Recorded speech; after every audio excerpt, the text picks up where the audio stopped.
महाभारत में दिखाया गया है, स्वर्ग में अप्सरा ने अर्जुन को श्राप देती है कि तुम नपुंसक बने रहो। इसकी शूटिंग कैसे होती है? बाबा, महाभारत में दिखाया है कि स्वर्ग में अप्सरा अर्जुन को श्राप देती है कि तुम सदा नपुंसक को बने रहो। सदा कहाँ बोला? सदा नहीं बोला। इसमें शूटिंग कैसे होती है?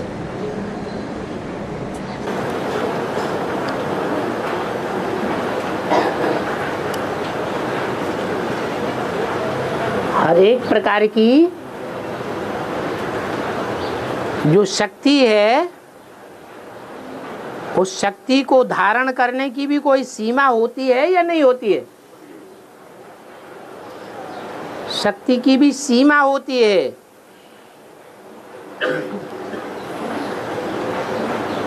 अर्जुन के पास भी वो शक्ति थी।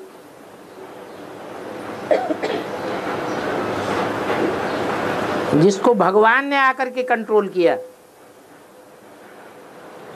क्या कंट्रोल किया?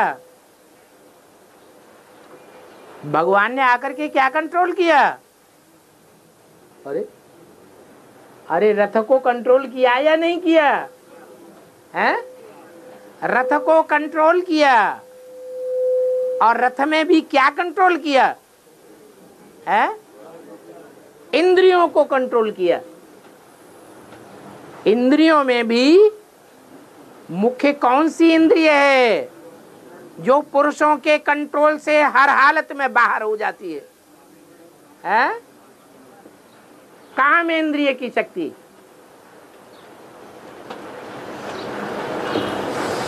भगवान ने उन सभी नंबरवार कर्म इंद्रियों को कंट्रोल किया।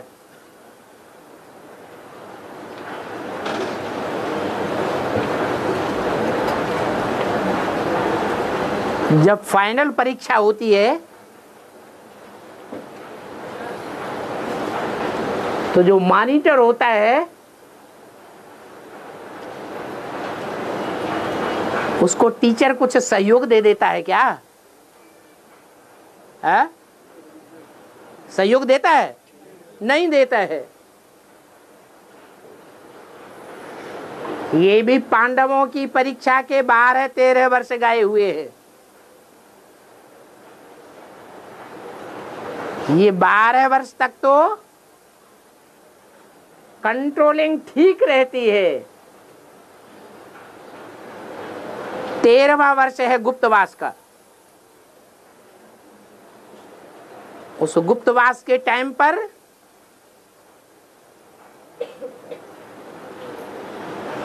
शिव बाबा गुप्त होके परीक्षा लेता है, या जैसे और 12 वर्ष तक चलता रहता है ऐसे ही चलता रहता है? गुप्त होकर के परीक्षा लेता है।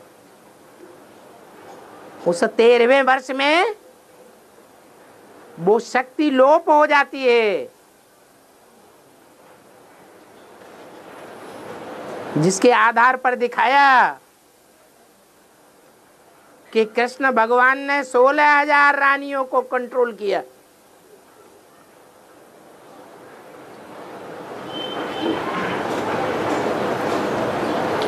ये योग बल की बात है।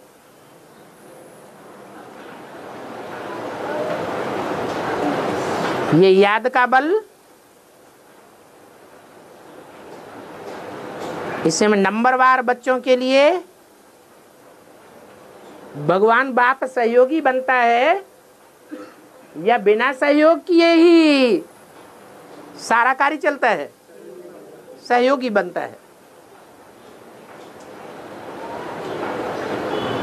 गुप्त रह करके ज्यादा सेवा की जा सकती है। दिन प्रतिदिन के ब्राह्मण जीवन में देखें कि हम गुप्त रह करके ज्यादा सेवा कर सकते हैं या प्रत्यक्ष रह करके सेवा का फील्ड ज्यादा बड़ा हो जाता है? गुप्त रह के ज्यादा सेवा कर लेते हैं।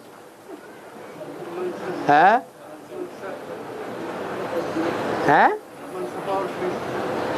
जब प्रत्यक्ष हो जाते हैं तो सेवा का फील्ड बढ़ जाता है। गुप्त रहते हैं तो सेवा का फील्ड छोटा हो जाता है। ऐसे ही 13वें वर्ष में जब पांडव गुप्त हो गए तो उनका सेवा का फील्ड दायरा संकुचित हो गया या फैल गया है, एक परिवार से कनेक्टेड हो गया। वो परिवार का नाम क्या दिया है? कौन सा राजा? राजा का नाम क्या दिया? विराट। विराट रूप किसका होता है? विष्णु का विराट रूप होता है। तो गुप्तवास के टाइम पर जो विष्णु देवता है उसके परिवार की स्पेशल सेवा का टाइम है। विश्व के आधार पर विस्तार की सेवा नहीं है, वो श्रेष्ठ आत्माओं की सेवा है, जिसके लिए अभी से ही डायरेक्शन दिया हुआ है। क्या? विजयमाला का आवाहन करो।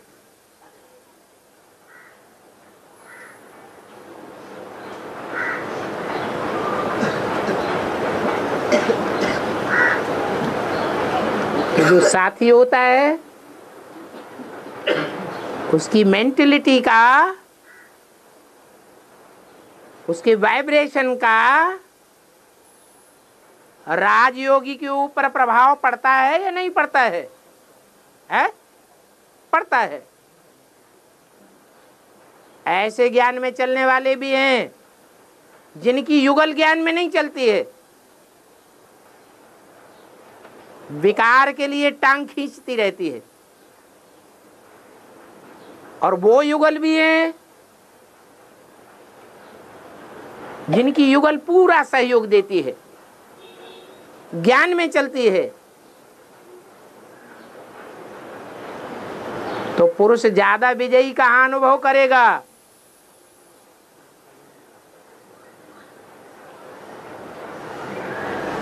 और हार कहाँ ज्यादा अनुभव करेगा? दो ऑप्शन बता दिए। एक युगल ऐसा है जिसकी पत्नी ज्ञान में नहीं चलती है, घड़ी घड़ी वाइब्रेशन खराब करती है। एक युगल ऐसा है जिसकी पत्नी पूरा सहयोग देती है, वाइब्रेशन से लेकर के स्थूल कर्मेंद्रियों तक भी पूरा सहयोग देती है।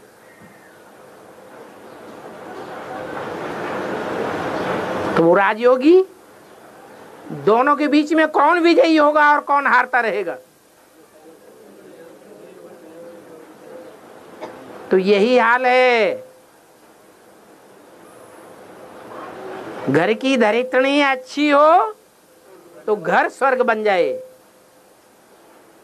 नहीं तो ये इंद्रियां कंट्रोल में होने वाली नहीं है।